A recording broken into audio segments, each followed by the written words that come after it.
Au rallye du Rouergue, c'est la canicule.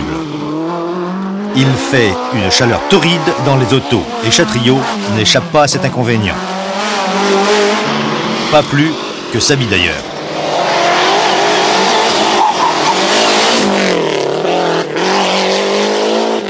Seul Loubet peut respirer un peu dans son Alpha Groupe N, proche de la série.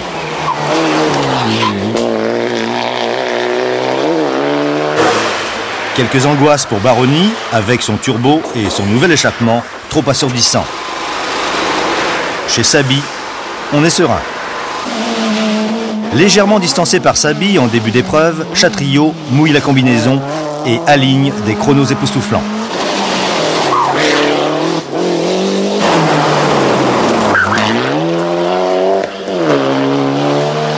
Panne mécanique pour le pauvre César Baroni. C'est sûr que 23 secondes, c'est pas beaucoup, mais quand on sait que depuis le début de l'année avec François Chatriot, on se bagarre à la seconde, et en général cet écart-là, c'est l'écart que l'on a à l'arrivée du rallye, je me dis donc que c'est pas trop mal parti, mais il va falloir quand même être vigilant, surtout qu'on sait qu'on va avoir des conditions de course exceptionnellement difficiles, du fait que la chaleur aujourd'hui est exceptionnelle. Alors je crois qu'il faut pas rêver, il va falloir continuer à attaquer, à se battre pour pouvoir contenir François. Sitôt dit, sitôt fait.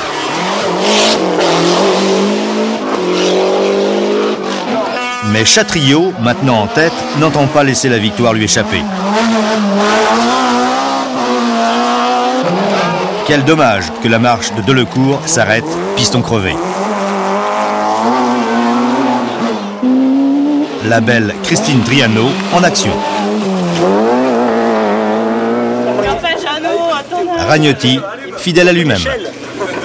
Jeanne d'Arc, allumée. Et deuxième du groupe N, tout de même, malgré bien des ennuis.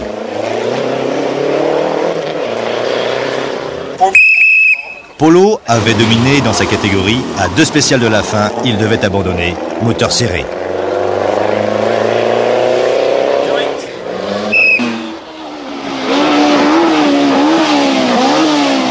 Un coup, Chatriot devant.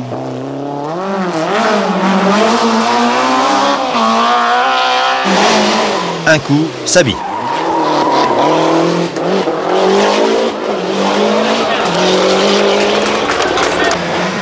Magnifique victoire de Loubet en groupe N, mais pas très content. Il se traîne, dit-il. François Chatriot, Michel Perrin. Chatriot précède Saby. 5e victoire depuis le début de l'année. Michel Perrin, pilote BMW Bastos Motul, équipé par Pirelli, termine ce rallye du Rouergue. De quelle manière?